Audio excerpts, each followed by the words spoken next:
Hello, जय हिंद दोस्तों। हमारे यूट्यूब चैनल पे आप सभी का हार्दिक स्वागत है। आज हम केबीएस के ईवीएस के पार्ट को जो है स्टडी करेंगे। केबीएस में जो ईवीएस का पार्ट है वो 20 नंबर का माना जाता है कि ऐसी संभावना है कि 20 नंबर का आएगा इसमें। तो उसी संदर्भ में आज हम ये मेरा पहला क्लास है, क्लास 3 एनसीईआरटी का। आप लोग देख सकते हैं लुकिंग अराउंड, इसी को आसपास के नाम से भी जानते हैं। ईबीएस में उसने सिलेबस तो लिमिटेड दे रखा है, जो कि प्राइमरी के सीटेट का ही पूरा पार्ट है, लेकिन इसका स्टैंडर्ड जो है इसने पूरा इसका स्टैंडर्ड इसने सीनियर सेकेंडरी लेवल का कर दिया है। तो इसलिए हमको वो सब सारी चीज़ें जो है सीखनी पड़ेंगी। तो हम आज क्लास 3 की एनसीईआरटी से आज हम शुरू करते हैं। इसमें सिलेबस में इतना ही है, फैमिली एंड फ्रेंड्स है, यानी परिवार और मित्र होते हैं। फूड होता है भोजन, शेल्टर आवास, वाटर यानी जहाँ पानी का सोर्स होता है उससे संबंधित है। इसमें नदी झील झरने ये सब आ जाएंगे, आगे चल के हम लोग पढ़ेंगे उसको। ट्रैवल यात्रा होता है, things we make and do, वस्तुएं जो हम बनाते हैं और करते हैं, खाते पीते हैं, उससे रिलेटेड भी है। आज ये क्लास 3 के एनसीईआरटी में ईवीएस के इसमें सामान्य सा ही है, लेकिन है सिलेबस में धीरे धीरे हम लोग आगे आगे पढ़ते चले जाएंगे। तो आज हम क्लास 3 के एनसीईआरटी से स्टार्ट कर रहे हैं। तो आइए हम लोग जानते हैं, आगे चलते हैं। इसमें एक पहला क्वेश्चन ये था, पूछा गया था बच्चे से कि do you know which is your first school, कि आप जानते हैं कि आपका प्रथम विद्यालय कौन सा होता है। तो उसमें आंसर भी दे रखा होता है कि हमारा घर होता है। स्वाभाविक सी बात है कि हमारी जो शिक्षा होती है हमारे घर से शुरू होती है। ऐसा भी कहा जाता है कि प्रथम शिक्षिका जो होती है बालक की, वो माँ ही होती है। तो ये कॉमन सी बात है, लेकिन महत्वपूर्ण बात है, हम लोग जानते हैं। आगे चलते हैं। एक सामान्य सी बात है कि चींटियाँ जो होती हैं एक पंक्ति में चलती हैं, ठीक बात है। आगे चलते हैं।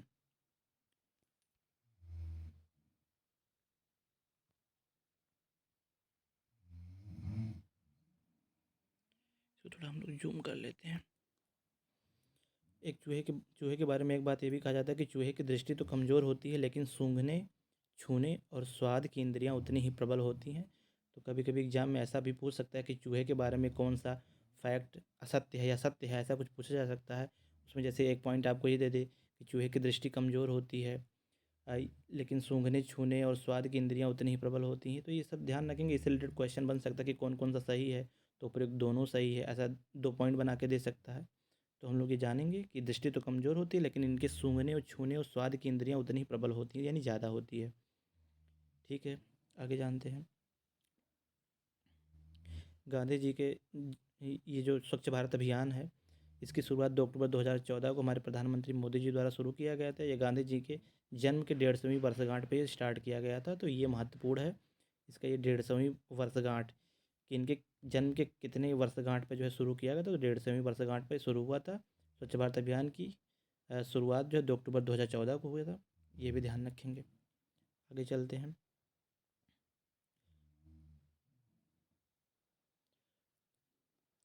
चपाती एक सामान्य भाषा में इसे रोटी भी कहते हैं, जो कि गुड़ और बाजरे से भी बनती है, जाने रखिएगा। गुड़ और बाजरे से बनती है।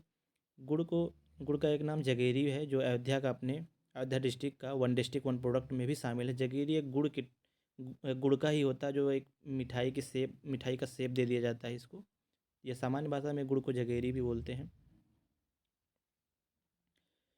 गुरुद्वारे में जो लंगर की प्रथा है गुरु नानक देव जी द्वारा शुरू किया गया था, जो कि सिखों के प्रथम गुरु हैं, ये भी हम जानेंगे। ये लंगर की प्रथा गुरु नानक देव जी द्वारा शुरू किया गया था, जो सिखों के कौन गुरु थे, प्रथम गुरु थे ये। उन्हीं को जो बोलते हैं सिखों के 10 गुरु थे। अंतिम गुरु जो गुरु गोविंद सिंह थे, तो उसी में से पहले गुरु जो थे सिखों के, वो कौन थे, गुरु नानक देव जी थे। जानेंगे हम लोग, आगे चलते हैं। एक शब्द इसमें ये भी दे रखता है कि भुट्टा को इंग्लिश में क्या कहते हैं, कॉर्न कॉब कहते हैं, जाने रखिएगा। आगे चलते हैं। लिंगहू फेन नाम का एक डिश होता है, जो कि सीटेट में आप लोगों ने भी पढ़ा होगा कि लिंगहू फेन कहाँ का फेमस होता है। ये हांगकांग का एक भोजन होता है, एक डिश है वहाँ का, काफ़ी फेमस डिश है, जो कि सांप से बनता है। तो थोड़ा अजीब है, लेकिन वहाँ के लोग खाते पीते मस्त रहते हैं। तो भाई है लिंगहू फेन, जाने रखिएगा। आगे चलते हैं।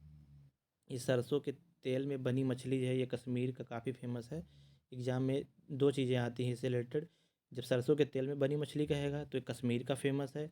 जब जब कभी ये कहेगा कि नारियल के तेल में बनी समुद्री मछली कहाँ का फेमस है, तो गोवा का ध्यान रखिएगा।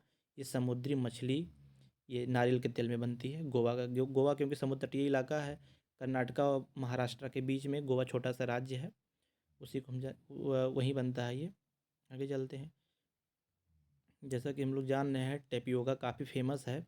ये नारियल के तेल में बनी कढ़ी होती है, केरला का काफ़ी फेमस है टेपियोका। सीटेट का काफ़ी फेमस क्वेश्चन है इस टेपियोका।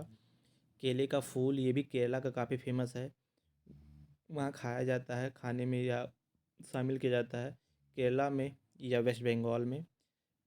ज़्यादातर तो ये केरला में ही देखा जाता है, लेकिन कभी केरला ऑप्शन में ना मिले तो वेस्ट बंगाल भी हम लोग लगा सकते हैं। आगे देखते हैं सीडाफोनियन यानी प्याज के बीज को कालोंजी के नाम से जाते हैं, उसमें एक था तो मैंने इसको मेंशन कर लिया, ध्यान रखेंगे। आगे चलते हैं। डांस में अपनी फीलिंग्स को बताने के लिए हम किस किस चीज़ का प्रयोग करते हैं, तो हाथ और चेहरे का प्रयोग करते हैं।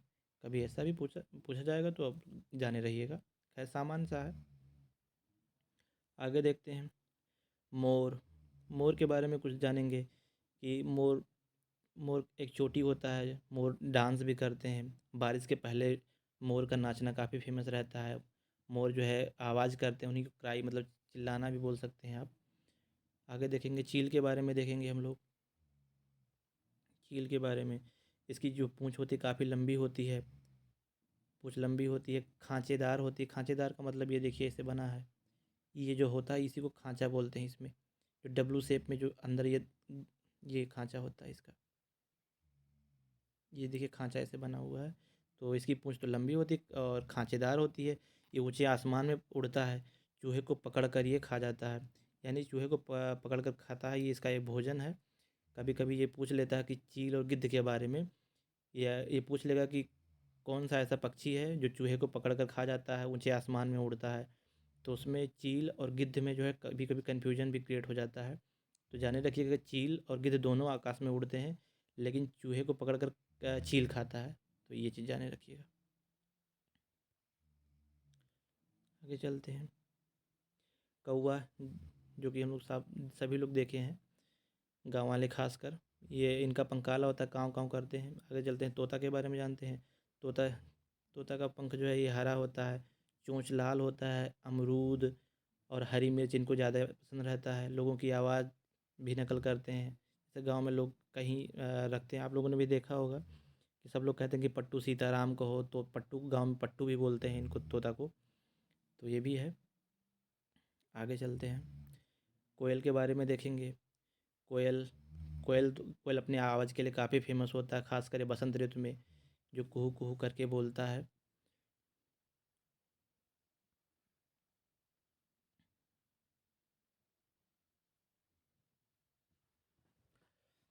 गिद्ध भोजन, ये गिद्ध का जो भोजन होता है ये खासकर ये मृत जानवर को ही खाता है। इसे प्रकृति का अपमार्जक भी कहते हैं, क्योंकि ये जो प्रकृति में जो जितनी भी गंदगियाँ रहती हैं, यानी जो मरे हुए जीव रहते हैं, उनको ये ख़त्म कर देता है उनको खाकर।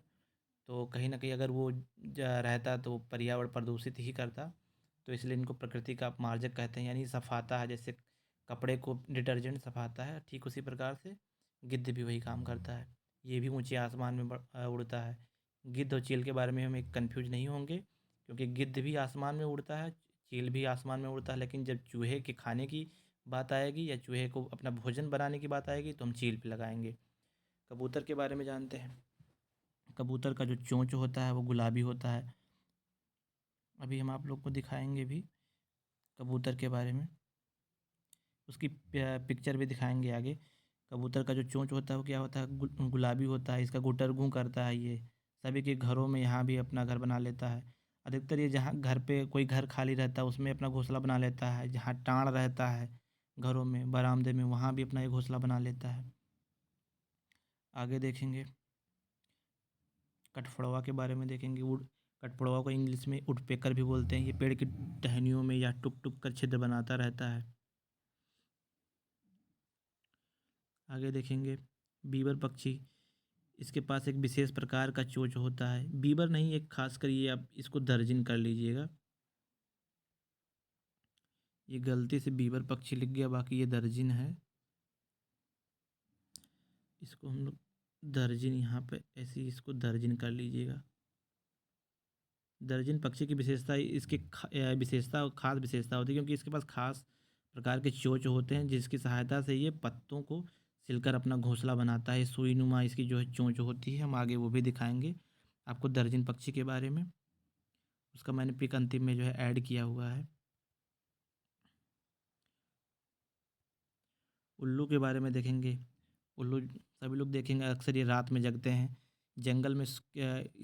उसमें ऐसा कहा हुआ था कि उल्लू बोल रहा है, उल्लू अपने एक दूसरे किसी चिड़िया से बात करता है। वो कह रहा है कि जंगल में शोर के कारण वो सो नहीं पाता है, तो ऐसा लिखा गया था, तो इसलिए मैंने लिख दिया यहाँ पे। और यह अपनी गर्दन को ये सबसे ज़्यादा घुमा सकता है। जैसे उल्लू और मैना, ये दोनों चीज़ें जो अपने गर्दन घुमाने के लिए काफ़ी फेमस हैं, लेकिन मैना जो है अपने गर्दन को आगे से पीछे कर सकती है। उल्लू उससे कहीं ज़्यादा अपने गर्दन को घुमा सकता है। तो ये भी ध्यान रखिएगा, क्योंकि एक बार सीटेट में आया था क्वेश्चन कि कौन सा ऐसा जानवर है जो झटके से, कौन सा पक्षी है जो झटके से अपने गर्दन को घुमा सकता है। तो झटके से तो मैना ही घुमाती है, लेकिन जब बात आएगी 360 डिग्री घुमाने की या अपने गर्दन को चारों तरफ घुमाने की बात आएगी, तो हम उल्लू पे मार्क करेंगे। आगे देखते हैं। कुछ पानी में रहने वाले जीव हैं, जैसे बत्तख है, सारस है। पेड़ पर रहने वाले कौवा, कबूतर, सारस, तोता। पेड़ पर रहने का सेंस कि मतलब पेड़ पे ज़्यादा टाइम बिताते हैं अपना। ज़मीन पर कबूतर, मुर्गी, गिद्ध। मुर्गी तो ज़मीन पे ही लगभग रहती है। गिद्ध वगैरह जब अपना शिकार करने के लिए, शिकार या करने के लिए जो मृत जीव होते हैं उनको खाने के लिए ज़मीन पे ही आते हैं, तो अपना भोजन ये ज़मीन से ही लगभग ग्रहण करते हैं। कबूतर भी ज़मीन पे रहता है लगभग, दाना वाना चुगने के लिए कबूतर आता है। और घर में कबूतर, मुर्गी, कबूतर घर के टाँड़ पर जो है अपना बना लेता है घोंसला। मुर्गी तो घर में ही रहती है लगभग। कुछ पक्षी ऐसे हैं जो उड़ना ज़्यादा पसंद करते हैं, जैसे कबूतर, कौवा, सारस, तोता। ये लगभग उड़ उड़ के, इसमें कई सारी चीज़ें एक दूसरे से जो है उम, मिलता जुलता होगा कि उड़ने में यही याद है। तो सब लोग उड़ते हैं, ज़मीन पे भी आते हैं, घोंसला भी अपना, कोई घर में भी रहता है। पक्षी नहीं है इसमें, कुछ चीज़ें, कुछ कुछ ऐसे जानवर हैं जो कि जो कि पक्षी नहीं फिर भी उड़ते हैं, जैसे तितलियां हैं, मधुमक्खी हैं, या मक्खी है, या आर्थ्रोपोडा में आते हैं। तितली, मधुमक्खी, मक्खी, ये सब पक्षी नहीं फिर भी उड़ते हैं, क्योंकि इनके पास भी पंख है। मैना के बारे में हम जानेंगे। मैना अभी हमने आगे डिस्कस किया था इसके पहले कि मैना की खास विशेषता होती है कि अपने गर्दन को आगे से पीछे ये कर सकता है, जबकि उल्लू अपने गर्दन को मैना से कहीं ज़्यादा घुमा सकता है, लगभग 360 डिग्री भी माना जाता है। पंख के बारे में देखेंगे। मैना उसमें ये आता है कि पंख का क्या काम होता है, तो पंख का काम ये उड़ने उड़ने में भी इनके लिए आसानी रहता है। पंख की सहायता से उड़ते हैं और अपने शरीर को गर्म रखने के लिए भी काम आता है। जैसे ठंडियों में देखिए, गर्मी में अपने पंख से शरीर को अपने ढके रहते हैं, तो ये उड़ने के लिए, गर्म रखने के लिए काम आता है। और आप लोगों ने ये भी देखा होगा कि समय समय समय पर ये अपने पंखों को खो देते हैं। ये चीज़ हम कैसे बता रहे हैं, क्योंकि हमने बचपन में कहीं कहीं देखा होगा कि पक्षियों के जो है पंख ऐसे ज़मीन में गिरे पड़े हुए होते हैं, तो ये अपने एक निश्चित समय पे अपने पंख को खो देते हैं, उनके शरीर पे एक नया पंख आ जाता है। आगे देखते हैं। हाथियों के बारे में एक बहुत फेमस है कि हाथियों को केला बहुत पसंद है, हम लोग जान ही रहे हैं। आगे देखते हैं। ये बादल के समय इंद्रधनुष आकाश में देखे जाते हैं। हम लोगों सभी ने देखा होगा, इंद्रधनुष 7 रंग का होता है। 7 रंग में क्या क्या होता है देख लेते हैं। इसका एक ट्रिक है, VIBGYOR, जिसको विबग्योर बोलते हैं, इसको वायलेट बोलते हैं, इसको इंडिगो बोलते हैं, इसको ब्लू बोलते हैं, इसको ग्रीन बोलते हैं, इसको येलो बोलते हैं, इसको ऑरेंज बोलते हैं, इसको रेड बोलते हैं। ये बारिश के टाइम पे जब बादल बनता है, उसी में बादल के समय ये इंद्रधनुष दिखता है, जो कि कितने रंग का होता है, 7 रंग का होता है। इनका क्रम क्या होता है, विबग्योर होता है। ये इनके तरंगदैर्घ्य के क्रम में लिखा गया है। सबसे कम तरंगदैर्घ्य इसका होता है वैगनी का, उसके बाद इंडिगो का, इससे ज़्यादा इंडिगो का, इससे ज़्यादा नीला का, और इससे ज़्यादा ये ग्रीन का, इससे ज़्यादा येलो का, इससे ज़्यादा ऑरेंज का, इससे ज़्यादा रेड का होता है। यानी सबसे ज़्यादा जो तरंगदैर्घ्य होता है रंगों में, वो लाल रंग का होता है। और तरंग इनके बारे में एक बात ये भी है कि जिनका तरंग दैर्ध्य ज़्यादा रहेगा उसकी फ्रीक्वेंसी भी ज़्यादा रहेगी, क्योंकि एक सूत्र होता है वी बराबर होता है न्यू लेमडा होता है, न्यू ये लेमडा को तरंग दैर्ध्य का प्रतीक मानते हैं। तो अगर हम यहाँ से लेमडा निकालेंगे या हम यहाँ से फ्रीक्वेंसी निकालेंगे, फ्रीक्वेंसी अगर हम निकालेंगे तो यहाँ पे क्या आ जाएगा, वी अपान लेमडा आएगा। तो हम जान रहे हैं कि लाल रंग का तरंग दैर्ध्य सबसे ज़्यादा होता है, तो हर में जो चीज़ें अगर ज़्यादा होंगी तो उसका मान भी कम आएगा। जैसे अब हम कहते हैं कि 1/2 ज़्यादा है या 1/20 ज़्यादा है, कौन ज़्यादा है? तो 1/2 ज़्यादा है, क्योंकि इसके हर में ये 2 है, इसका मान हो जाएगा 0.5 हो जाएगा, इसका मान हो जाएगा 0.005 हो जाएगा। तो ये मैथमेटिकल टर्म है, खैर कोई बात नहीं है। हम इतना तो जानते हैं कि ये जो विबग्योर लिखा गया है तरंग दैर्ध्य के क्रम में लिखा गया है, और जिसका तरंग दैर्ध्य ज़्यादा होता है उसकी फ्रीक्वेंसी कम होती है। हम इसको जानेंगे, ध्यान रखेंगे, कभी कभी एग्जाम में साइंस से रिलेटेड होता है, इसमें पूछ सकता है। आगे देखेंगे हम लोग यूटेंसिल, ये जो आटा रोटी बनाने की जो प्रक्रिया होती है उसमें किन किन हम चरणों से गुजरते हैं उसके बारे में कहा गया कि हम बर्तन में आटा और पानी को मिला के उसको हम गूँथते हैं। गूँथना, इसको नीडिंग बोलते हैं, इंग्लिश में इसको नीडिंग बोलते हैं। ये गूँथने के बाद जो बड़ा बड़ा सा लोई बनता है उसको हम डफ़ बोलते हैं। ठीक है, फिर डफ़ उसमें से छोटा छोटा जो हम निकाल के बनाते हैं उसको बाल्स या लोई बोलते हैं, लोई बोलते हैं। फिर हम क्या करते हैं, उसका एक पीढ़ा होता है, उस पे हम रोलिंग आउट करते हैं। फिर उसके बाद में हम तवे पे रख के रोटी भी सेंकते हैं, बनाते हैं। तो ये सब, ये एक प्रोसेस था, उसमें तो मैंने यहाँ मेंशन कर दिया है। आगे देखेंगे, ये कुछ चीज़ें ऐसी होती हैं जिनको रोस्ट करके खाया जाता है, बॉइलिंग करके खाया जाता है, फ्राई करके, बेकिंग करके। जैसे आलू है, आलू को लोग भून भून के भी खा सकते हैं, और भी बहुत सारी चीज़ें होती हैं जिनको भून के खाया जाता है। बॉइलिंग, उबालना, कुछ चीज़ें जैसे चावल हुआ, दाल हुआ, आलू हुआ, इन सब चीज़ों को हम क्या करते हैं, उबाल के खाते हैं। फ्राई करके क्या क्या खाते हैं, जैसे पूड़ी उड़ी घर पे बनता है वो सब फ्राई ही में आएगा, क्योंकि उसमें तेल डाल के होता है। चिप्स, आलू का जो चिप्स उप्स बनता है, अधिकतर अधिकतर जो फ्राई में आते हैं वो स्नैक्स ही आते हैं। देखिए वहाँ फास्ट फूड जितने जंक फूड होते हैं अधिकतर वो फ्राई करके ही बनाए जाते हैं। बेकिंग करने में क्या देखते हैं हम, बिस्किट हो गया, पिज़्ज़ा हो गया, ये बेकिंग किया जाता है, जहाँ बेकरी वाले बनाते हैं बिस्किट और पिज़्ज़ा। आगे हम देखेंगे, आगे हम कुछ जो है कुछ वाहनों के आवाज़ के बारे में देखेंगे। जैसे ये छुक छुक, ये ट्रेन की आवाज़ होती है छुक छुक। ये पी पी की आवाज़ ये बाइक या स्कूटर की होती है। पों पों की आवाज़ ट्रक की होती है। टुप टुप की आवाज़ ये बुलक कार्ट मतलब होता है बैलगाड़ी को बोलते हैं।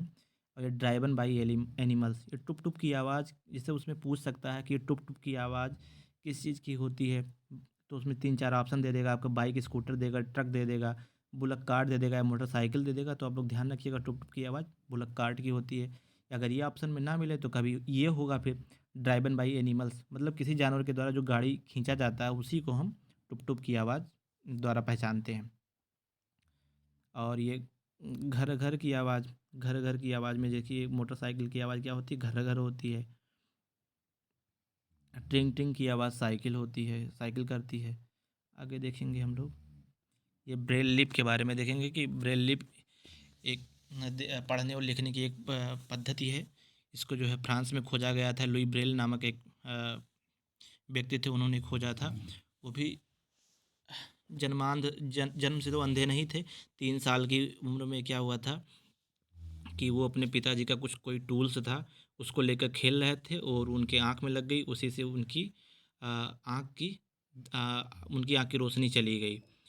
तब से उसके बाद में फिर उन्होंने एक ये प्रणाली विकसित की जिसके सहायता से जो जन्मांध या अंधे होते हैं वो भी लिख पढ़ सकते हैं, या जिनकी आय दृष्टि कमज़ोर होती है। इसमें क्या होता है, इस प्रणाली में एक 6 डॉट होता है। आगे हम दिखाएंगे 6 डॉट होता है जिसमें उभार होता है मोटे पेपर पे। अब आजकल ब्रेल लिप का प्रयोग जो कंप्यूटर में भी प्रयोग किया जाने लगा है, ये भी ध्यान रखेंगे।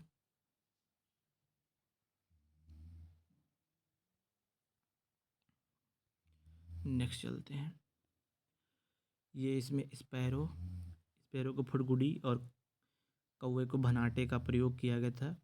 और ये ट्रावल ये शब्दावलियाँ हैं, तो मैंने यहाँ पे मेंशन कर लिया था कि क्या है। स्टेपू ये भी एक हॉप स्कॉप एक प्रकार का खेल होता है। स्टेपू जिसको कूदने का खेल बोलते हैं। एक मार्कर मार्कर को थिप्पी का प्रयोग किया गया था, मार्कर के लिए थिप्पी। तो ये जानेंगे। यहाँ पे एक सानिया मिर्ज़ा का नाम आया था। तो सानिया मिर्ज़ा टेनिस टेनिस की खिलाड़ी हैं। पाकिस्तानी एक क्रिकेटर थे शोएब अख्तर, उनसे शादी वादी की हैं। और ये टेनिस की काफ़ी अच्छी खिलाड़ी थी, भारत की तरफ से खेलती थी। अभी इन्होंने हाल ही में संन्यास लिया है। ये ऑस्ट्रेलिया ओपन खेल के संन्यास लिए हैं, उसमें ये हार गई थी। चलिए आगे देखते हैं। एक ये टर्म है, उसमें लिखा था इम्प्रोवाइज। एक मीनिंग है इसमें, किसी चीज़ को सुधार करने से संबंधित। जैसे इम्प्रूवमेंट है, इम्प्रूव से ही इम्प्रोवाइज बना है। एक वर्ब, एक भी एक प्रकार का वर्ब है।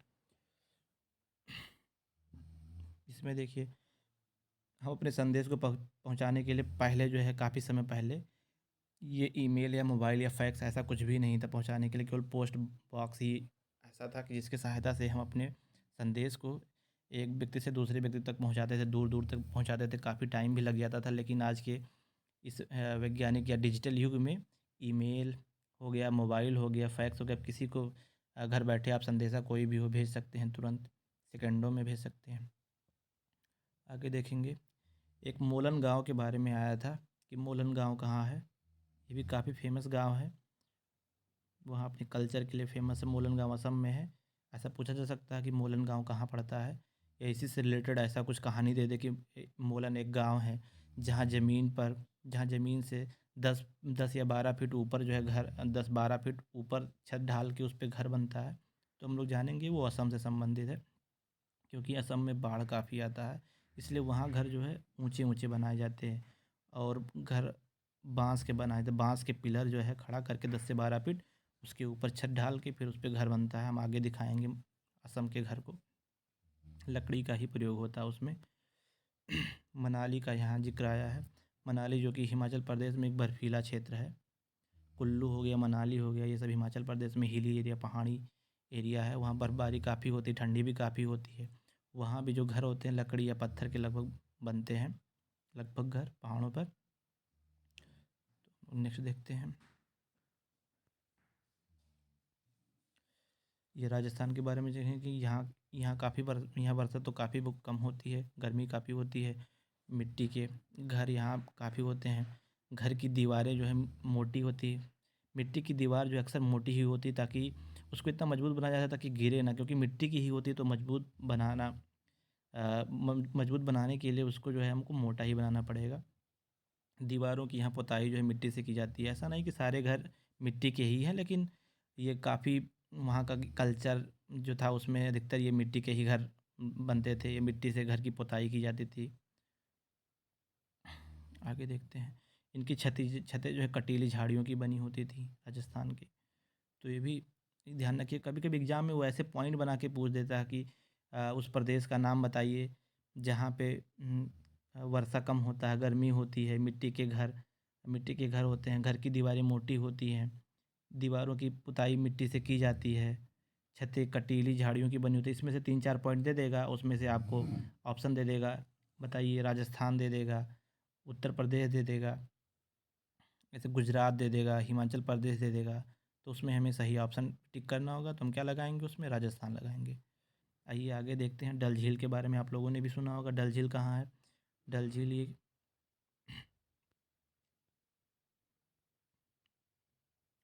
डल झील डल झील जो कि जम्मू जम्मू कश्मीर में है। डल झील काफ़ी बड़ा झील है। ये डल झील अपने मीठे पानी के लिए फेमस है। डल झील, और मीठे पानी का मतलब होता है कि फ्रेश वाटर जिसको हम पी सकते हैं, उसी को बोलते हैं। ये देखिए, जम्मू कश्मीर में जो वहाँ डल झील में एक हाउस बोट चलता है। मतलब एक ऐसा नाव है जिस पे घर बना हुआ होता है, उसको घर क्या बोलते हैं, शिकारा। ये काफ़ी महत्वपूर्ण एग्जाम में पूछा जाता है अक्सर। ये सीटेट हुआ या सेंट्रल से संबंधित किसी में एग्जाम में भी पूछा जाने वाला काफ़ी फेमस क्वेश्चन है ये, शिकारा। तो ध्यान रखेंगे। डल झील में चलने वाले हाउस बोट का क्या नाम है, शिकारा बोलते हैं। अभी डल झील में एटीएम भी लगाया गया है, वो तैरता हुआ एटीएम है। ये भी पूछता है कि वो किस बैंक के द्वारा लगाया गया है, तो हम लोग ध्यान रखेंगे कि वो किस बैंक के द्वारा लगाया गया है। SBI के द्वारा लगाया गया है। क्या लगाया गया है? तैरता ATM लगाया गया है वहाँ पे, तैरता ATM लगाया गया है। आगे चलते हैं। इग्लू को जानते हैं कि इग्लू क्या होता है? बर्फ़ का घर होता है। सीलिंग फ़ैन की आवाज़ तो आप लोग जानते हैं, सुने ही होंगे। वो टक टक की आवाज़ है, उसमें था तो मैंने यहाँ मेंशन कर दिया है। पैटेट का मतलब क्या होता है? थपथपाना होता है। एक चिड़िया के बारे में है कि उसको पकड़ के वो उसका पीठ थपथपाता है, तो यहाँ पे एक वर्ड मीनिंग के लिए मैंने यहाँ पे एक लिख दिया था कि पैटेट मतलब होता है पीठ थपथपाना। एक लविंगली नेचर से, मतलब प्यार से इसे पीठ थपथपाना होता है। कडिंग जो होता है, ये जो जानवर के द्वारा जुगाली किया जाता है उसी को कडिंग बोलते हैं। इसमें मैंने मेंशन कर दिया, जो कि यहाँ पे यहाँ पे मैंने थोड़ा ये लिख दिया गया है यहाँ पे। इसको काट दीजिएगा। यहाँ पे जुगाली लिख सकते हैं आप। कडिंग जो होता है वो जुगाली होता है।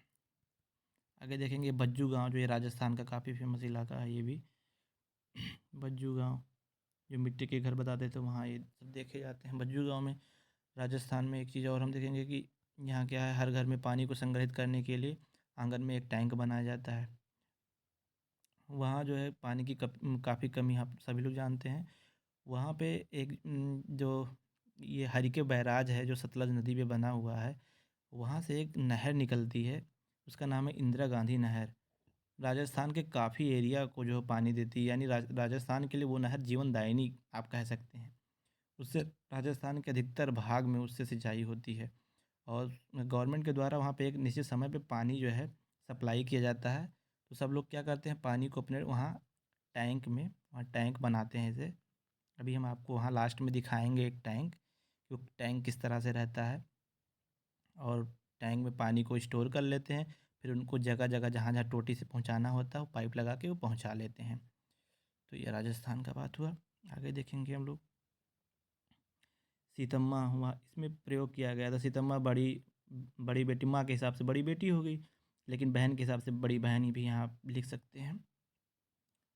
यहाँ बड़ी बहन भी आप लिख सकते हैं, बड़ी बहन। मैंने इसमें एक एक पॉइंट जो है कवर किया गया है, आपको ज़रूरत नहीं है दोबारा ये पढ़ने की। सीटेट मतलब सीटेट या किसी के पर्पज़ से क्लास 3 का NCERT हम धीरे धीरे क्लास 4th 5th सभी का पढ़ेंगे, जो भी EVS में होगा। आइए नेक्स्ट देखते हैं हम लोग। एम्ब्रॉयडरी जो होता है, कढ़ाई के लिए प्रयोग किया गया है, ये ध्यान रखिएगा, इंग्लिश में है। एम्ब्रॉयडरी बोलते हैं EMBROIDERY, एम्ब्रॉयडरी। आगे देखेंगे।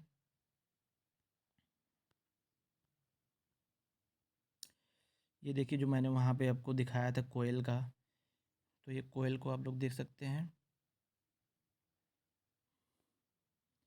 ये कोयल है।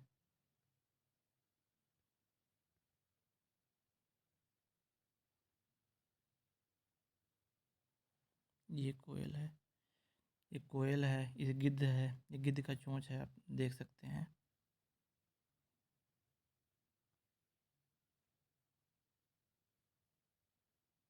यह कबूतर को जो हम बोल रहे थे कि इसका गर्दन गुलाबी होता है, ये देख लीजिए, ऐसे ये इसका गला होता है, गर्दन होता है, इस तरीके का कबूतर का। आगे चलते हैं। ये जो हम आपको कठफोड़वा बोल रहे थे, कठफोड़वा को आप यहाँ देख सकते हैं।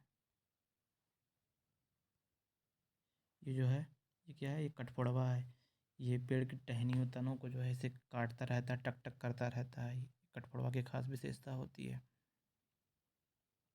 आगे देखेंगे।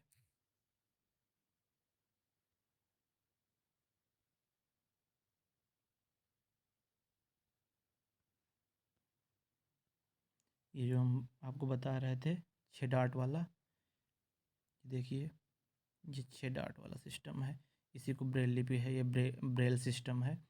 जो कि जो आंखों से दिव्यांग होते हैं, जिनको देखने में या जिनकी आई साइट कमज़ोर या ख़राब हो जाती है, उनको पढ़ने लिखने के लिए प्रयोग किया जाने वाला एक सिस्टम है, प्रणाली है, जिसको ब्रेल लिपि कहते हैं। ये फ्रांस के वैज्ञानिक थे, या वैज्ञानिक ही कह सकते हैं।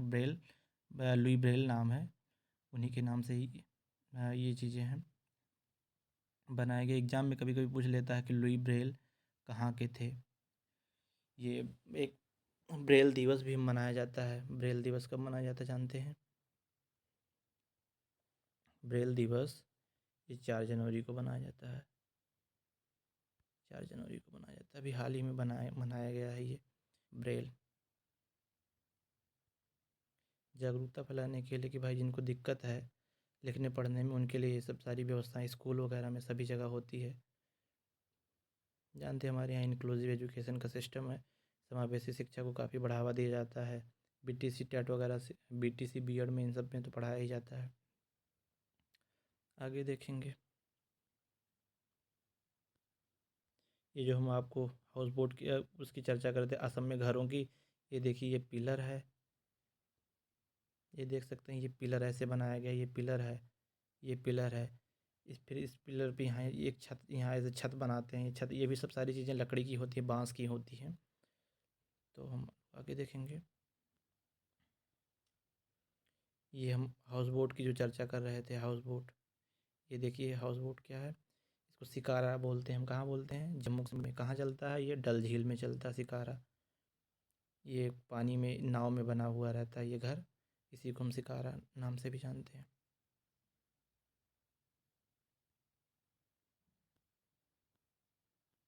आगे देखेंगे, हमने जो उसमें राजस्थान में जो टैंक का जिक्र किया था, यहाँ देख सकते हैं ज़मीन में अंडरग्राउंड जो टैंक है और उसका ये लिड होता है, ये कि कैसे उसको खोला जाए। कभी कभी इसको खोल के साफ वाफ करना होता है तो ये लिड उसका खोल के साफ कर लिया जाता है, बाकी टैंक बना रहता है ये देखिए ग्राउंडेड है टैंक, ये आप लोग देख सकते हैं।